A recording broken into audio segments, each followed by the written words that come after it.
দুর্দিন আর সুদিন আপনার জীবনে দুইটাই আসছে, বাট দুর্দিনে আপনার আপনজনগুলো আপনার কাছ থেকে সরে গেছে, আর সুদিনে শত্রুগুলো আপনার বন্ধু হয়ে গেছে। তবে হ্যাঁ, একটা কথা, সুদিন আর দুর্দিনের আপনি যদি কথাগুলো মনে না রাখেন, আপনার জীবনে আবার দুর্দিন আসবে। সময়ে সকলই সতা, অসময় কেউ দেয় না দেখা, যার পাপে সে ভোগে একা। পৃথিবীতে সবাই শক্তের ভক্ত, নরমের জম। টাকা পয়সা যার আছে তার কাছে মানুষের অভাব নাই, যার টাকা পয়সা নাই তার কাছে মানুষ যায় না। তবে হ্যাঁ, আরেকটা কথা, সব কিছু কিন্তু সবাইকে আল্লাহ তাআলা দেয় না।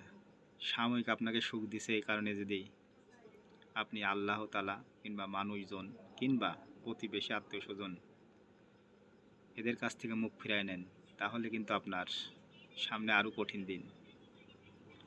তাই সময় থাকতে সুদিন দুর্দিনের পার্থক্য বুঝতে শেখেন।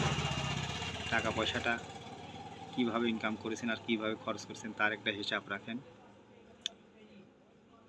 আয়ের সাথে ব্যয়ের মিল রাখেন, দেখবেন আপনার জীবনটা নিউট্রাল হয়ে গেছে। আর যদি পারেন, কাউকে অনুপ্রেরণা সাহস যোগাবেন। টাকা পয়সা দেওয়ার কথা বলছি না, অনুপ্রেরণা কিংবা সাহস যোগালে সে ব্যক্তি আপনার কথা মনে রাখবে।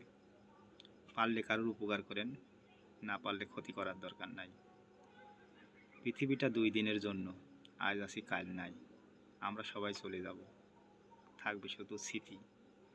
আর এই স্মৃতি ধরে আমাদের পূর্বপুরুষরা, আমাদের নতুন প্রজন্ম আমাদের খোঁজ রাখবে কিংবা কথাগুলো মানুষের কাছে বলবে।